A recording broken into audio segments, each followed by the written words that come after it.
இன்றைய புனிதர் திருத்தூதரான தூய யாக்கோபு எனும் சந்தியாகப்பர். செபதேயுவின் மகன் யாக்கோபு இயேசு கிறிஸ்துவின் 12 திருத்தூதர்களுள் ஒருவர். இவரின் பெற்றோர் செபதேயு மற்றும் சலோமி ஆவர். இவர் திருத்தூதரான புனித யோவானின் சகோதரர். அல்பேயுவின் மகன் யாக்கோபுவிடமிருந்து இவரை பிரித்து காட்ட இவர் பெரிய யாக்கோபு என்றும் அழைக்கப்படுகின்றார். ஒரு சமயம் யாக்கோபும் அவருடைய சகோதரர் யோவான் மற்றும் அவருடைய தந்தை செபதேயும் அவருடைய பணியாளர்களும் கடலில் மீன்பிடித்து கொண்டிருந்த போது அவ்வழியாக வந்த இயேசு யாக்கோபிடமும் யோவானிடமும், என் பின்னே வாருங்கள் என்றார். உடனே அவர்கள் எல்லாவற்றையும் விட்டுவிட்டு இயேசுவை பின்தொடர்ந்தார்கள். யாக்கோபு இயேசுவோடு மிகவும் முக்கியமான தருணங்களில் உடனிருந்திருக்கிறார். தொழுகை கூட தலைவராகிய யாயிரின் மகளை குணப்படுத்தும் போதும், இயேசுவின் உருமாற்றத்தின் போதும், கெத்சமனி தோட்டத்தில் இயேசு இரத்த வியர்வை வியர்த்தபோதும் யாக்கோபு அவரோடு உடனிருந்திருக்கிறார். யாக்கோபு அதிகமாக உணர்ச்சிவயப்படக்கூடியவராக இருந்தார். ஒருமுறை இயேசுவும் அவருடைய சீடர்களும் எருசலேம் நோக்கிச் செல்லும்போது புறவினத்தார் அதிகமாக வாழ்ந்த சமாரியா வழியாகச் செல்ல நேர்ந்தது. அப்போது அங்கிருந்தவர்கள் அவர்களை போகவிடாமல் தடுத்தனர். இதனால் சினம் கொண்ட யாக்கோபு மற்றும் அவருடைய சகோதரனான யோவான், ஆண்டவரே, வானத்திலிருந்து தீ வந்து இவர்களை அழிக்குமாறு செய்யவா என்று கேட்டனர். அதற்கு இயேசு அவர்கள் பக்கம் திரும்பி அவர்களை கடிந்து கொள்கிறார். இன்னொரு முறை யாக்கோபு தன்னுடைய தாய் மற்றும் சகோதரனோடு வந்து இயேசுவிடம், நீர் ஆட்சியுரிமையோடு வரும்போது உமது வலப்புறமும் இடப்புறமும் அமர்வதற்கான வாய்ப்பு தாரும் என்று கேட்கின்றார்.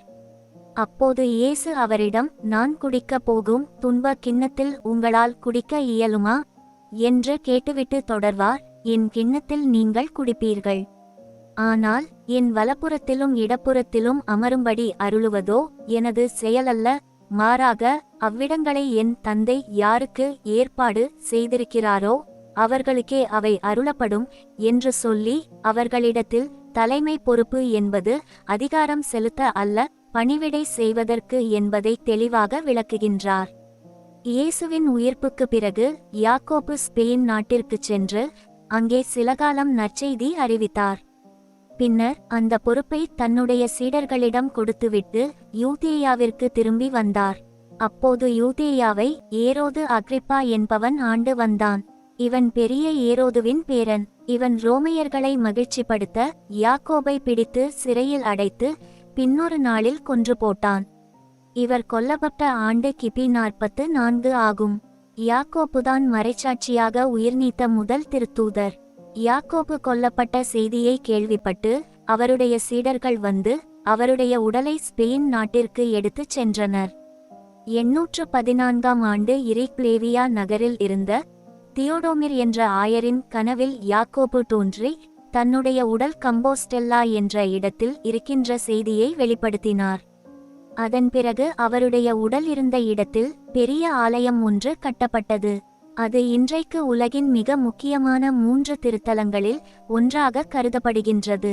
போர்வீரர்கள் இவரிடத்தில் ஜெபித்தால் போரில் வெற்றி கிடைக்கும் என்ற நம்பிக்கை இருக்கின்றது. தூய யாக்கோபுவின் விழாவை கொண்டாடும் இந்த நாளில் நாமும் அவரை போன்று இயேசுவுக்காக நம்மை தர முன்வருகிறோமா என சிந்தித்து பார்க்க வேண்டும். நற்செய்தியில் இயேசு கூறுவார், தமக்கென்றே வாழ்வோர் தம் வாழ்வை இழந்து விடுவர். இவ்வுலகில் தம் வாழ்வை பொருட்டாக கருதாதோர் நிலைவாழ்வுக்கு தம்மை உரியவராக்குவர். யாக்கோபு தன்னுடைய வாழ்வை தனக்காக அல்ல, இயேசுவுக்காக அர்ப்பணித்தார். நாமும் அவரிடம் விளங்கிய நற்பண்புகளை நமதாக்குவோம். அதன் வழியாக இறையருள் நிறைவாய் பெறுவோம்.